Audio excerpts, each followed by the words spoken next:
दोस्तों सब्सक्राइब करें और इस बेल आइकन को दबाएं और पाएं वीडियो सबसे पहले।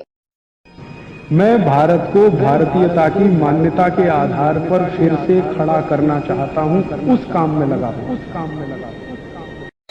और गले के लिए, गले में कुछ भी तकलीफ हो जाए, जैसे गले में खराश है, गोमूत्र भरो और कुल्ला करो, उसका गड़गड़ गड़गड़ करके थूक दो, तुरंत ठीक कर देता है गले।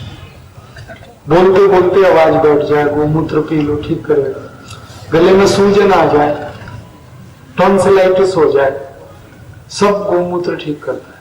और एक अच्छी दवा और है, गोमूत्र तो है ही, इसके अलावा गले की एक दवा है हल्दी।